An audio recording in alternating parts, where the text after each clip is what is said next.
Hello again, everybody. Zack Attack is here with my Atakline for this Monday, December the 15th, 2014. If you're wondering why I'm just a little snazzy this evening, I have an improvisational comedy class show tonight. I've been taking these improv classes for the last couple months. I've been taking Intro 1 at Gold Comedy in Fender, Michigan. Great theater. Put on some great shows. Check them out. And I'm having my class show tonight for Intro 4 tonight. I get to graduate from the intro class tonight. My last intro show tonight in film. Now that's why I'm dressed like this. Dressing up a little bit fancy for tonight's event. So I am playing my tie. So, but I usually don't dress like this for some of my DJ gigs. Well, I'm DJ Zack Attack, of course. But sometimes I dress more casually. Like I did this past Saturday at my only gig this past weekend at Lenny Miller's Restaurant in Dryden, Michigan. I was there a few weeks ago for a special needs lunch. But Lenny Miller called me about a week ago saying, hey, I would like you to come in this Saturday the 13th because I have a booked-in party that would like some entertainment. And that booked-in party was a CrossFit Fitness Center group from Lapeer. I didn't know what group was coming in until that night. I don't know what kind of a group that was a booked-in party for.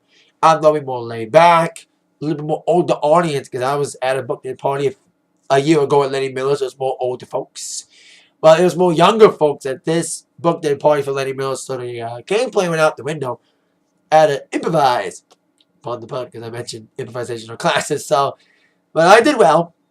You know, I like dancing parties. I was not mentally ready for a dance party this specific night. But I'm the DJ man, and I coped with it. I did it. Kick butt. It was actually a fun show. Better, like I said, with there being a younger crowd, I didn't expect it to be a younger show, and it was actually better than I expected. I think I said I thought it'd be more laid back, but it was actually fun as hell. Once I got them drunk and going, bang!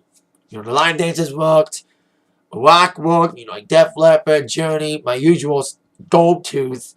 But even rock, I don't play that often anymore. Like Joe Jett, Bon Jovi, and Pat Benatar did well. Then, of course, Friends in Low Place by Garth Brooks has been getting a lot of great reception lately. Been playing that almost every gig I've done in the last couple of weeks. I've done Friends in Low Places. I did it at Jefferson Street Pub 2 weeks ago. I did it at Lenny Miller's.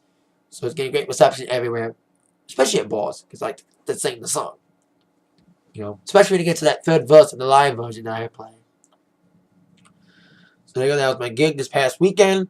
Fun show at Lenny Miller's Restaurant. Thank you for that great show. I will have 2 gigs this weekend, this upcoming weekend of the 19th and 20th. 19th DJing Special Needs Dance. Christmas, hopefully don't get snowed out again. Last year, the Christmas dance got canceled because of snow, but I don't think it's going to happen this year because I don't think it's not going to snow anytime soon.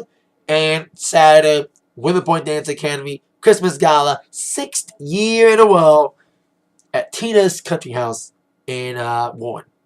That should be a whole lot of fun. So, with that out of the way, shoulders off. Let's get on down with the entertainment news of the weekend. Starting with your #1 movie in America. Now, I thought that it would be a big chance that the movie known as The Hunger Games, Mockingjay, would remain at #1 at least for another week before getting kicked off this upcoming week by The Hobbit, the Lord of the Rings prequel. But Lord of the Rings will have to kick off Exodus instead. Yes, Exodus, Kings and Queens, or whatever the heck the side title is, kicked off Mockingjay after 3 weeks at the top with a okay 24 million. Once again, another weak box office. So there you go with that. Congrats to the new #1 movie Exodus, but it won't, like I said, it won't be #1 for long, as The Hobbit, The Battle of the Five Armies, is slated to kick it off, even though it's got some competition, like the new revival of Annie, which could do well despite the Sony leaks, and Night at the Museum, Secret of the Tomb, of course, one of the final movies with Robin Williams. See how that does. But I think Hobbit is most likely to be the one that is going to be #1. Now, on with a girl who had a great birthday weekend, Taylor Swift. Of course, celebrated 25 in style, especially on Friday, the day before her birthday. She, of course, received the Billboard Award for Movement of the Year, and she highlighted the Jingle Ball at Madison Square Garden for Z100, which was telecasted live on the iHeartRadio app, audio and video on Yahoo Screen. And I watched the entire thing. It was a 4-hour show going into midnight, going in December 13th, which was Taylor's birthday. So she rang in her birthday at midnight as she ended the show. Probably one of the best performances of the night was T Swizzle. She got the best reception out of everybody to battle for loudest reception. I think Taylor at the top. Everybody that got good reception, including Ariana Grande, I think did well, including her doing the only Christmas song of the night, and Iggy Azaela, which I'll get to her in a minute. She did well, and the Jingle Ball as well. Sam Smith got good reception, but I think T Swizzle outdid them all because she's like the queen right now. It was her birthday, and she has the #1 album, 1989, and the #1 single, Blank Space, for the 4th week in a row this past week. And that was another great received song at Lenny Miller's this past Saturday. Like I said, it was a young crowd. So, big night for New York. We play as a 2-hour show on the CW this week, but the whole entire 4-hour show was, like I said, on the internet. The other bands were there. One Republic was there. They did okay, despite, I think they should have picked better songs. Besides, apologize to be more uppity. Pharrell opened the show with some smart choices for songs including Bloodlines, Happy, ending the show, and Get Lucky in between. 5 Seconds of Summer came out. That she looks so perfect, and a cover of What I Like About You by the Romantics. That's the next single. Interesting. Calvin Harris came out with his DJ set. That was kind of a fun little DJ set. But the women wore the night. Besides Taylor, the last 5 acts were women. After like Moon 5 and all them, it was the final 5. The big hits started coming. With Maggie Trigger coming out to do a medley of Lips Are Moving, and of course, Up of That Bass. Then Jessie J came out for Burning Up, just one song, because she came out doing Ariana Grande set to do Bang Bang. But Iggy never came out for Problem doing Ariana's set, focusing on her own set with Black Widow, Back For, and of course, Fancy. And like I said, Taylor ended the night.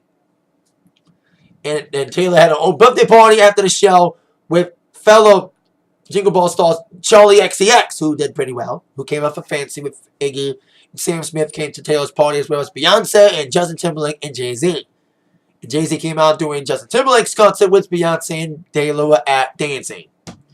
So there you go. Big birthday weekend for Taylor Swift, celebrating with a Jingle Ball, an award, and a birthday party, and dancing at JT's concert.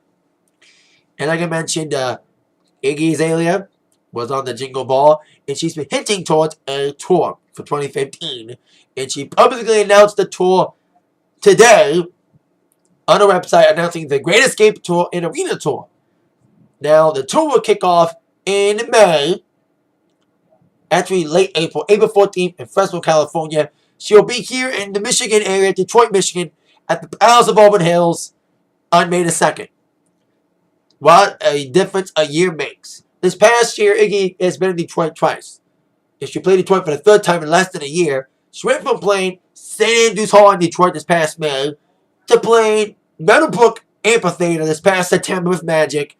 And now she's playing the biggest venue of her career, Detroit, at the Palace. Joining Iggy Azalea will be Nick Jonas, another Jingle Ball star, along with Tanisha and her DJ, WizKid, doing a DJ set as well. Tickets go on sale this Friday, December 19th. Other cities will include, besides Detroit, should be at the Air Canada Center in Toronto, which I'm going to see you too, since they're not coming here. Boston, Brooklyn, New York, and Barclays Center, DC, Philly, Orlando, Miami, Atlanta, all the big cities. The tour will last until May 24th in Austin, Texas. So there you go. Iggy Azalea announcing a U.S. tour, the Great Escape Tour, starting in April of 2015.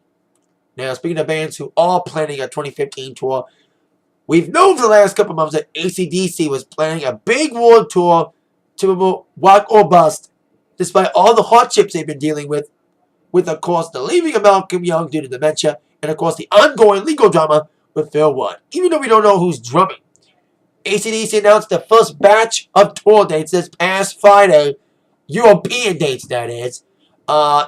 Mostly stadiums, kicking up on May the 5th in the Netherlands. Various cities and countries on this tour will feature a big date on July the 4th, ironic, in Wembley Stadium in London. Also, cities include Oslo, Norway, a couple dates in Munich, Germany, Paris, Barcelona, all these great European countries. No word on when the US dates will be announced, but hopefully they'll announce those soon. But at least we know that AC/DC are touring in 2015, announcing their first batch of dates, and we're patiently waiting for United States dates, and hopefully they'll come to Detroit and not skip Detroit like U2 did. Now, while Iggy announced her tour in America, and AC/DC announced their European dates, awaiting American dates, another artist and a fellow Rock and Roll Hall of Famer of AC/DC's is planning a tour for next year as well. Madonna is, of course, been working on a new album, the follow-up to MDNA. Some songs leaked a few weeks ago. I haven't heard them yet. But she's working with a lot of people on the album, including Diplo and Ryan Tedder, the singer-songwriter of One Republic. That'll be interesting to see how she does with him. But the tour will be coming at a very unique time, as Madonna is specifically planning a tour for next year, not just to accompany her album, but to honor the fact it'll be 30 years of touring. It'll be 30 years since her first tour of the Virgin Tour in 1985. According to several sources, including The Mirror in London, that planning for the tour is in the early stages, and that the outing will take place after Madonna releases a new album. The source told The Mirror there's going to be one special tour. Madonna's pulling out all the stops, especially because it's been 30 years since the Virgin Tour. Hopefully she does more old songs. Kind of like the Reinvention Tour in 2004. A lot of more, kind of like a greatest hits set. And new songs too. And maybe she should do some old, like a Virgin song she hasn't done in a long time live. Like, Over and Over. And, Dress You Up. I think she did Dress You Up a few years ago. Maybe do some songs like really older songs she hasn't done from the tour in a while. From the Virgin Tour, about like Crazy for You, she hasn't done in a couple years. So we'll see what happens when Madonna does her tour next year, especially when it'll be 30 years since her very first tour of the Virgin Tour. I saw her in concert on the Sticky and Sweet Tour in 2008. So there you go. Big fan of hers. Can't wait to see what Madonna does on her next tour. So there you go. That is it for the Atakline for today. Thank you very much for watching. That man, y'all been attacked by the news from Zach. See you later, everybody. Oh, yeah.